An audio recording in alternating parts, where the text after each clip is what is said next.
My name is Rebecca Mitchell. I'm 28 years old, and last year, I died. At least that's what the doctors at Massachusetts General Hospital told my parents that I wouldn't make it through the night. I can still remember the faint smell of antiseptic drifting through the hospital hallways, the cold, harsh glow of fluorescent lights, and the steady beeping of the ventilator echoing in the ICU room as I lay there motionless, unable to open my eyes, unable to speak a word, only able to hear the voices around me. I heard Dr. Chin's voice, calm, yet firm, the voice of someone who has grown used to standing at the edge of life and death. Her condition is critical. We will do everything we can, but the chances of survival are very low. I heard every single word, each one feeling like a blade slicing through my weakly beating veins. And then I heard my mother's voice. She's not our biological daughter. We don't owe her anything. Her voice was chillingly calm, as if she were refusing an unimportant charity request. My father spoke next, his voice dry, unwavering. That's right. If needed, let the state pay for it. We don't want to take responsibility. In that moment, in the darkness of my coma, I realized a truth I could no longer deny. They were ready to let me die as if I was nothing more than a bothersome obstacle in their perfect lives. I grew up in a small town outside of Boston, on streets lined with towering oak trees and old red brick churches with white steeples reaching into the bright blue sky. The Mitchell family looked like the perfect American portrait, a white colonial house with blue shutters, a neatly trimmed lawn, Christmas lights twinkling every winter, and summer BBQs with neighbors where the smoke of grilled meat mingled with the scent of freshly cut grass. But that was just a facade, because from a young age I understood that in that family I would never be enough. My mother was the quintessential American middle-class woman, perfectly styled blonde hair, a photo-ready smile, and delicate floral dresses for church on Sundays. She would bake apple pies to bring to the neighbors, volunteer for the PTA, and attend Rotary Club meetings with my father. My father was a lawyer, always in expensive suits, polished shoes, and wearing a confident smile. He loved talking politics at the dinner table, debating new bills, and constantly reminding me this family has an image to uphold, Rebecca. I still remember those autumn evenings when yellow leaves covered the walkway outside our house, and I would sit at the kitchen table doing homework while my mother decorated maple leaf-shaped cookies for the church gathering, and my younger sister Allison ran around the house giggling as my father lifted her high into the air. Allison had my father's blue eyes, my mother's golden hair, and a smile that melted everyone's hearts. Meanwhile, I, with my dark brown hair and green eyes, would always hear comments like, "Rebecca, you're always so serious," or "You shouldn't keep to yourself so much." I tried harder than anyone else, earning straight A's, joining the debate team, volunteering at the library, hoping for a genuine compliment. But all I would get was, "You're smart, honey. I knew you could do it." When I was 12 years old, I discovered the truth: I was adopted. One late night, I went down to the kitchen for a glass of water and overheard them arguing. "Rebecca isn't our child, Margaret. Don't forget that." I froze, the glass slipping from my hand and shattering on the floor. When they found me standing there wide-eyed, they just said, "Rebecca, go back to your room, you're just dreaming." They never brought it up again, and I never asked again. So I became the typical American overachiever, studying hard, joining every extracurricular, earning a full scholarship to MIT, launching a tech startup at 22, attending Boston networking events, with cocktails and business cards, always wearing a confident smile, while silently craving just one sentence: "I'm proud of you." But no matter how hard I tried, Allison was always their princess, while I was just a project they showcased at cocktail parties. "Oh, Rebecca, she's so smart, so good with technology." But when I needed a comforting hug, they turned away. When I needed them by my side, they disappeared. That night, as I lay in the ICU listening to the doctor say, she might not make it through the night, I didn't cry, I didn't feel fear, I didn't beg. I only felt a cold emptiness seep into my bones as I heard them say, "She's not our biological child. We don't owe her anything." And then they left, leaving me alone with the beeping of machines and the faint, fragile heartbeat that was fighting to stay alive. In that moment, I died inside, but my body didn't give up. I don't know how many days passed in darkness, but I remember hearing Nurse Emily's gentle whisper, "Rebecca, you're doing great. You have to live." I heard Samantha's voice, my co-founder, speaking over the phone to the doctors, "Save her. I will take responsibility."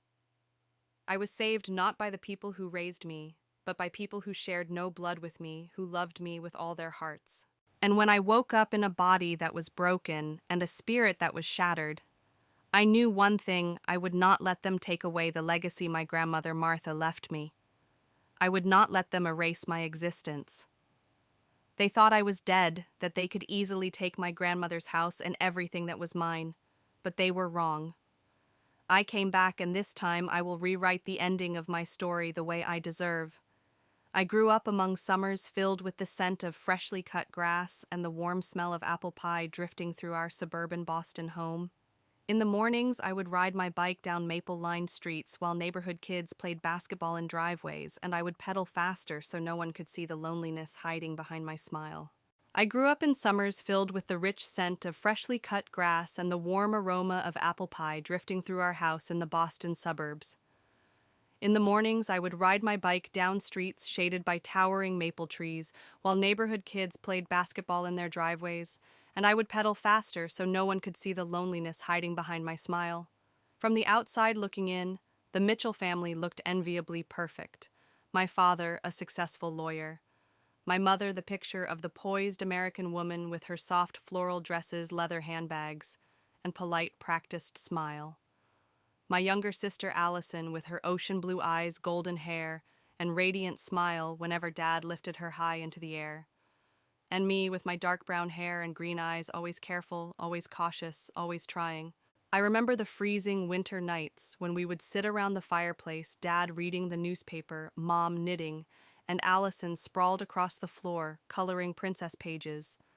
I would be at the table practicing perfect penmanship, finishing my homework ahead of time, hoping that when I handed over my A+ math test, Mom would smile with pride the way she did when Allison stuck another messy drawing on the fridge.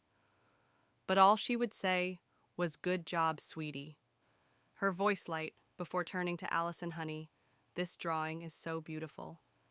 That's when I learned to stay quiet, to tuck away the desperate need to be seen and loved deep inside my chest. At night, I would sit by the window watching the snow fall, whispering to myself, "I will try harder. I will be better." When I was 5, Allison knocked over a porcelain vase in the living room. I rushed to pick up the broken pieces, just as Mom walked in, her eyes scanning the shards on the floor. "What happened here?" she asked. "I broke it." "I'm sorry, Mom," I blurted out. I still remember the sigh she let out, the way her eyes softened just a bit. "Rebecca, you're always such a good girl." That night, I heard her on the phone with a friend, her voice floating down the hallway. "Rebecca is always so easy. But Allison, she has spirit." And that's when I understood. Whenever Allison screamed, threw tantrums, or refused to eat, they called it spirit. But whenever I stayed quiet, obeyed, and did as I was told, they called it being good. Allison was always the center of every conversation, while I stood on the sidelines trying to make myself small so I wouldn't bother anyone. I started noticing the differences when I was 10, when Allison was enrolled in expensive ballet classes, while I was given a new math workbook from my mother. "You're so good at math," she said. "You don't need to waste time on things like dance." I nodded, hiding the longing I felt to stand on a stage, to wear a white tutu, and to dance under the bright lights like Allison. During high school, I joined the debate team and won first place at the state level, but my parents only smiled and said, "That's good, sweetie, but don't let it affect your grades."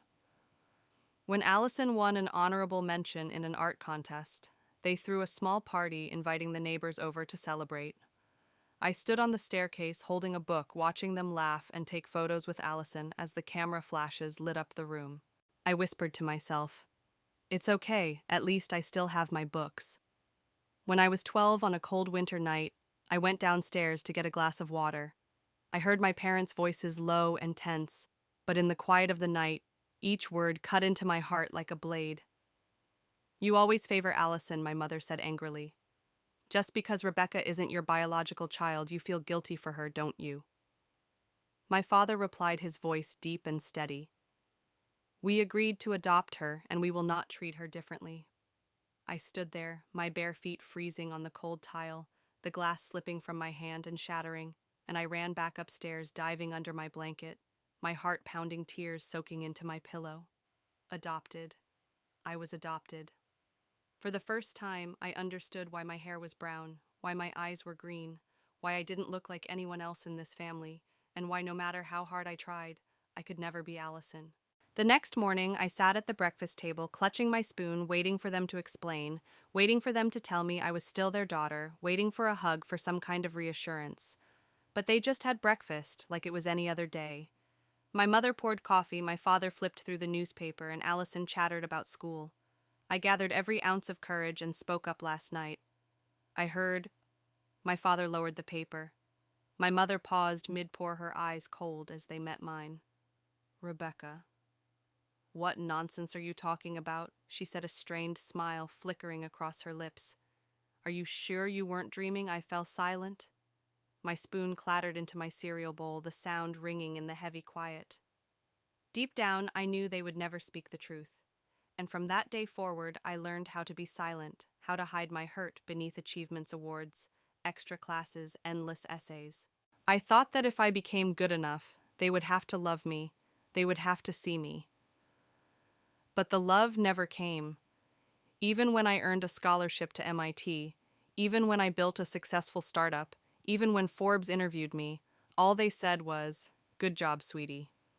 Then they would turn to Allison, "Honey, what do you want for dinner this weekend?"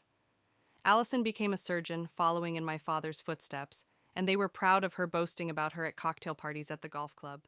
As for me, I was Rebecca, she's really good with tech, followed by a polite laugh, a sip of wine, and the end of the conversation. Growing up in America taught me how to smile when I was breaking inside, how to say I'm fine while my heart was shattering, how to get up and keep working, keep studying, keep running on a treadmill at 6 a.m., downing a cold brew before starting another 12-hour workday, all just to prove I am worthy of love. That fateful day began as ordinarily as any other in Cambridge. The November sky was gray rain drizzling over the red brick streets, droplets tapping softly against the windows of the tech startup I had poured my youth into building. I had just finished a rushed cold brew from the Starbucks on the corner, scanning through the final lines of code for the AI-powered medical diagnostic software my company was developing. "Rebecca, it's late, go home and rest, Samantha," my co-founder and only true friend reminded me as the clock neared 10 p.m. I shook my head, eyes glued to my laptop screen. "I need to finish this, Sam. We have that demo with the partner tomorrow." Outside, the rain grew heavier, streetlights shimmering in the puddles across the cobblestone streets. I left the office at 10:30, deciding not to call an Uber since my apartment was just a 15-minute drive away. I turned on the radio, country music blending with the sound of the windshield wipers. I remember thinking, just 15 minutes and I'll be home, take a hot shower, and finally rest. But at the intersection of Maple and 3rd, as I made a left turn, headlights suddenly flooded my vision, blinding.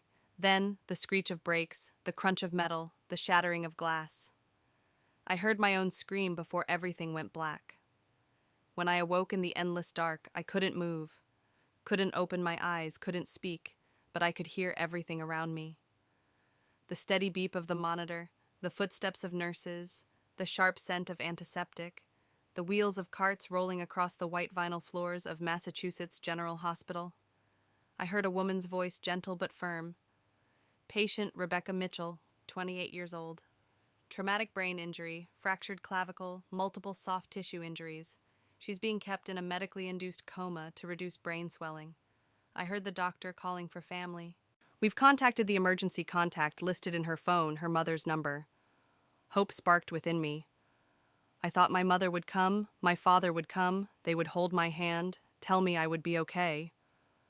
Despite all the years of cold distance, I believed that when I was close to death, they wouldn't abandon me. Hours later, I heard the familiar click of my mother's heels, my father's calm, steady voice. "We're the parents of the patient." A flicker of warmth ignited inside me, and I thought, finally they've come.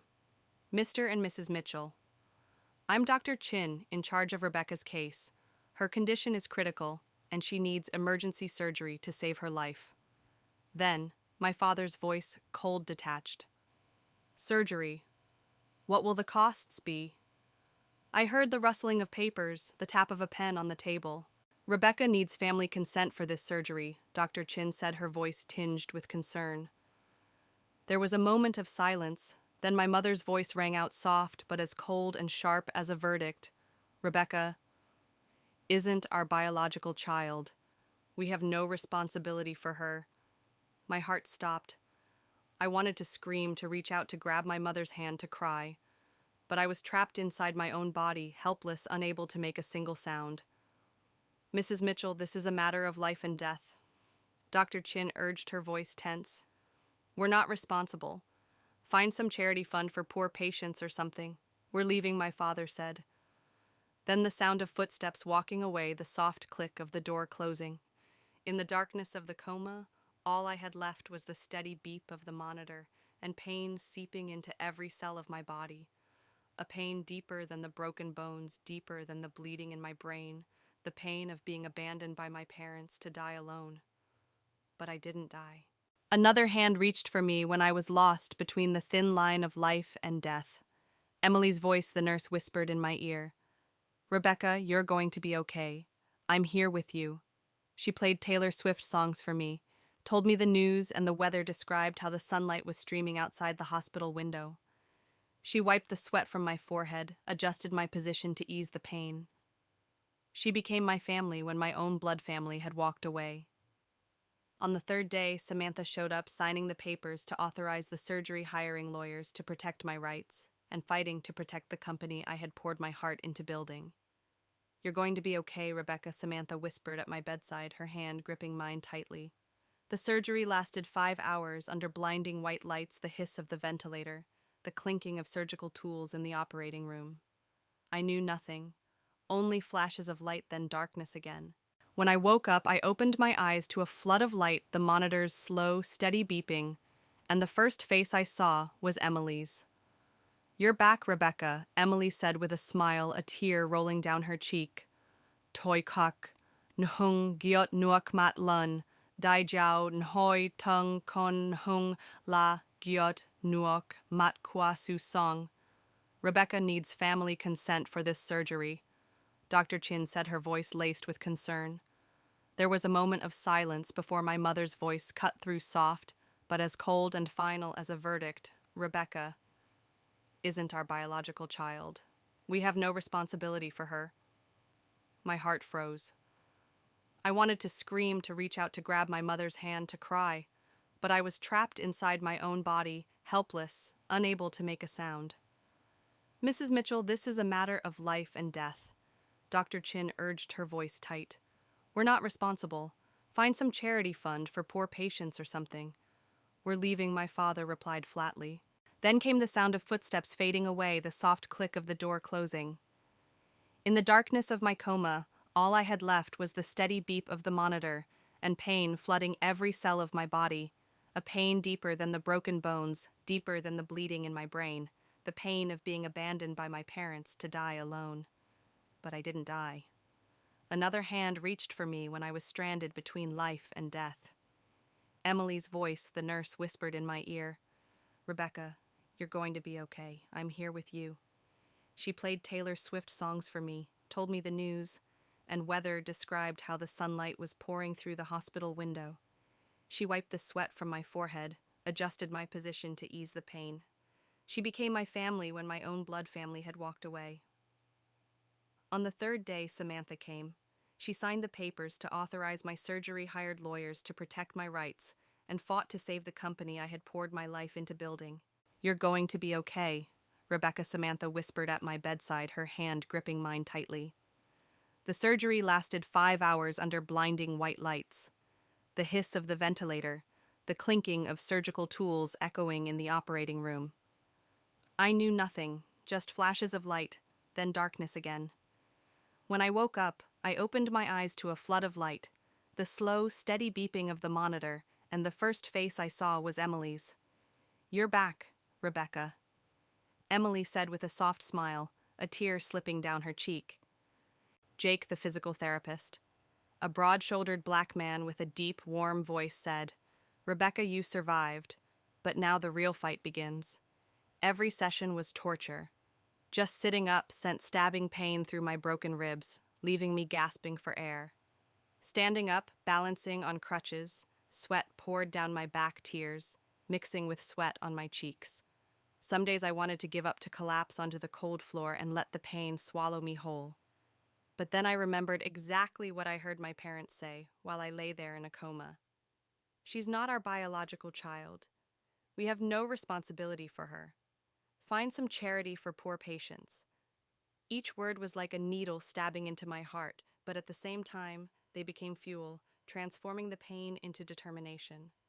With every step down that hospital corridor, I told myself I will live, so they will have to face exactly what they did. Emily, the nurse who saved me from loneliness, visited me every day, bringing Starbucks caramel macchiatos, playing Taylor Swift songs, and cracking jokes to help me forget the pain for a few seconds. Samantha, my co-founder, brought my laptop to the hospital, gave me updates on the company, and helped me stay connected to the projects I had left unfinished. We just signed the contract with Boston General Becky. Samantha beamed. "The AI system you developed is saving lives every day." My eyes lit up even as the pain still throbbed beneath the surface. They can't steal the company from me. They can't steal my life. Once I was strong enough to walk on my own, I left the hospital and moved into Samantha's apartment in Back Bay on the 12th floor, with windows overlooking the Charles River, glittering with Boston's nightlights. On the day of the hearing, I wore a charcoal gray suit. My brown hair softly curled, the faint scars on my face still visible, a reminder of everything I had survived. Emily sat in the back, holding a cup of hot coffee. Samantha nodded encouragingly, gripping my hand tightly. My parents walked in, faces calm, eyes cold, still convinced they would win. Their lawyer spoke about their deep concern for me, claiming they were worried about their daughter, arguing that Rebecca is not competent to manage her inherited assets. James stood, his voice low but sharp as a blade. "Your Honor, we have audio recordings, video evidence, and testimony from doctors and nurses that clearly show Mr. and Mrs. Mitchell left the hospital, refused to sign surgery consent forms, and explicitly stated, 'She isn't our biological child. We have no responsibility for her.'" The courtroom fell silent. I turned to look at my parents. They avoided my gaze. I saw Margaret Mitchell clutch her purse, her lips trembling, while Richard's face turned red, his eyes glaring angrily at James. I stepped up to the witness stand, gripping the microphone with a hand that was still slightly swollen. "No one has the right to silence you, not even those who call themselves your parents." When Bridget hosted a seminar at Stanford, I stood on the wooden stage, microphone in hand, looking out at hundreds of students and young engineers, watching me with respect and hope in their eyes. The day I had my accident, my parents left me in the hospital, telling the doctors I wasn't their biological child and that they owed me nothing. I paused, took a breath, my voice steady. That day, I decided if I survived, I wouldn't just live for myself. I would live to ensure no one else would have to suffer in silence and abandonment as I once did.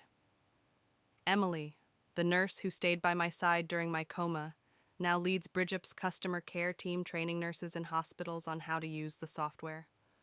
One afternoon, as we stood in the lobby of Boston General Hospital, we watched a young patient in a coma use Bridget for the first time, looking at a letterboard to tell his mother, "I love you." Emily grasped my hand, her eyes welling up. "This is why you survived, Rebecca." I nodded, tears stinging my own eyes. "Yes, this is exactly why." Allison, after living with me for some time, decided to continue staying in Martha's house, which has now become our family home. She enrolled in an evening public health course while working at Bridgep during the day, studying at night to understand how the U.S. healthcare system can improve patient access to care. One evening, we grilled BBQ out on the porch, thick American beef burgers with melted cheddar, sweet crunchy coleslaw, and cold Bud Light beers. The crickets chirped in the night, the scent of BBQ smoke drifting in the breeze, and Allison looked at me, her voice quiet. "Rebecca, you know I used to think family was everything. But now I understand family isn't where we're obligated to belong. It's where we choose to belong." I smiled, clinking my beer can against hers. "I'm proud of you." We talk about Bridge App, about patients who have recovered, about plans to expand into Canada, Australia, and the UK. As I look around at these friends, these teammates, people who chose to stay when the world walked away, I realize this is my family. When everyone leaves, I step out onto the porch, sitting in a rocking chair with a cup of coffee, watching the fiery Boston sunset. Memories of my biological and adoptive parents drift by like an old film. It doesn't hurt anymore. All I feel now is gratitude for everything that led me to this moment. My phone buzzes with a text from Allison. Hey, I'm making pancakes tomorrow. Wake up early and have some with me. I smile and text back. Okay, kiddo. As night falls, I open my laptop and write a post on LinkedIn. Family isn't always about blood. Family is about those who are willing to listen, support, and love you when you are at your weakest. Be brave enough to choose your family.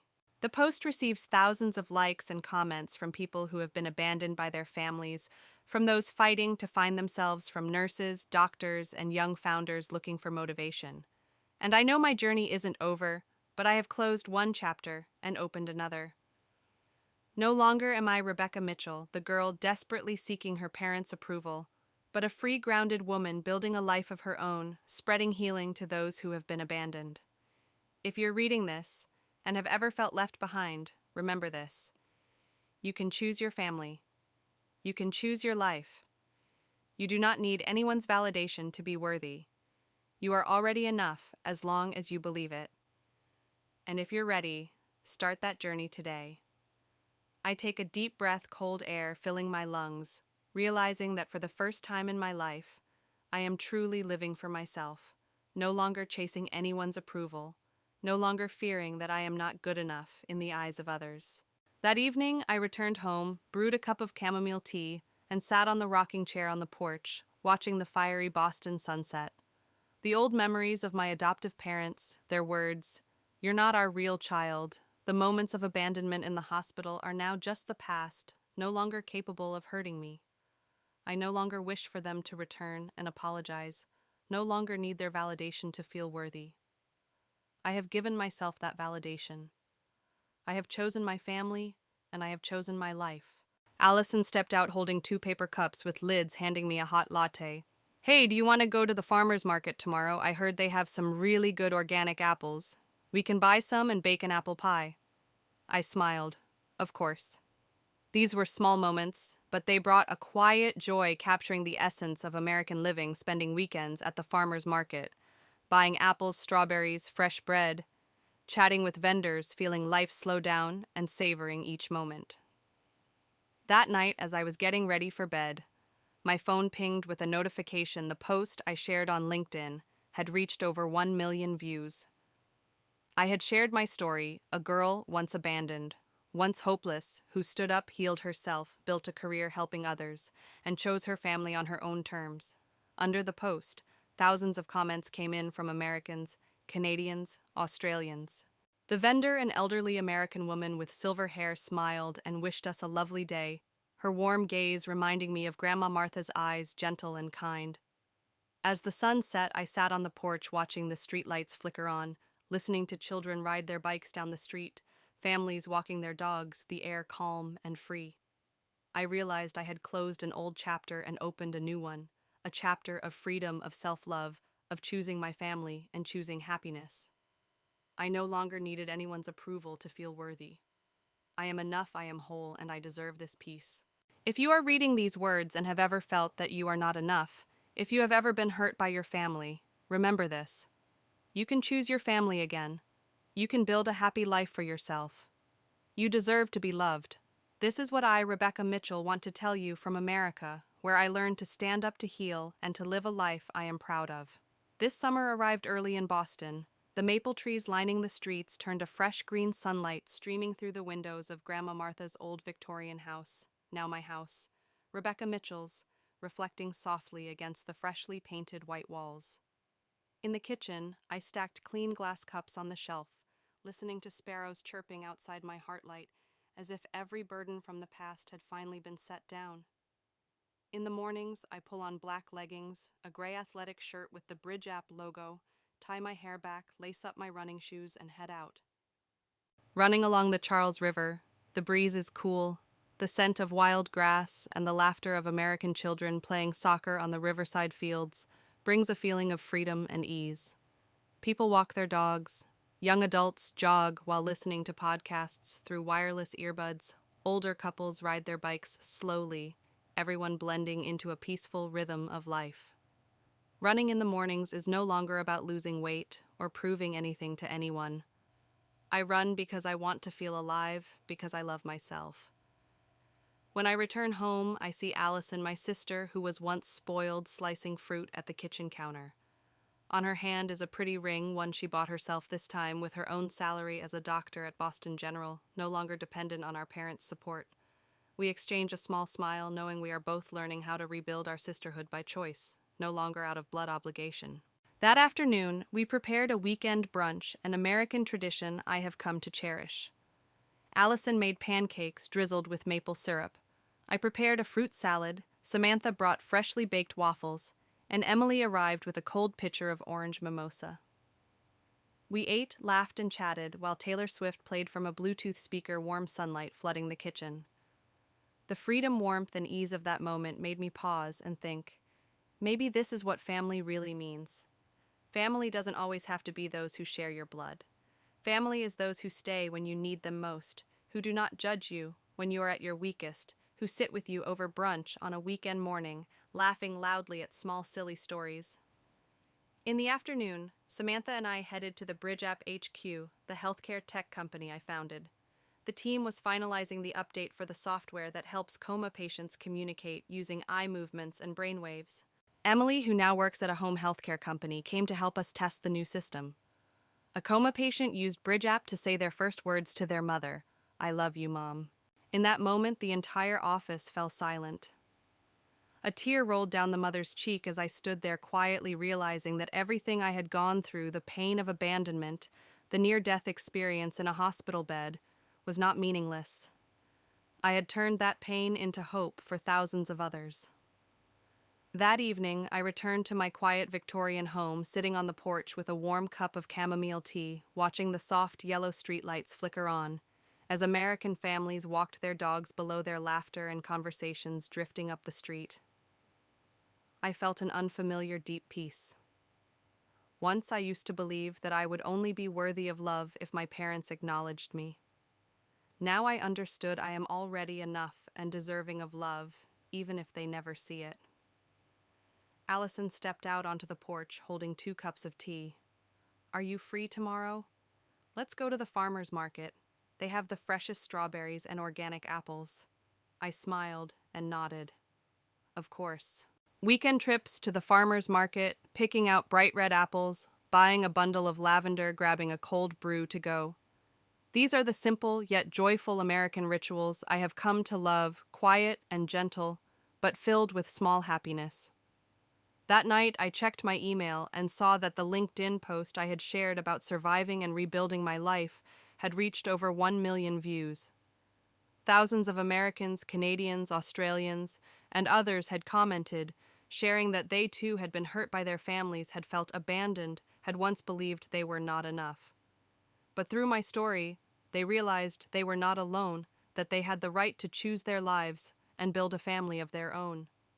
The next morning, I woke up early doing a light yoga session in the living room as the morning sunlight streamed through the windows, casting my shadow across the wooden floor. Allison was already up brewing coffee, the scent mixing with the sweet aroma of pancakes. We had breakfast together, talking about work life and the American show we had watched the night before. It felt light and easy, like 2 friends sharing a home. In that moment, I realized that these small, simple things were what true happiness is made of.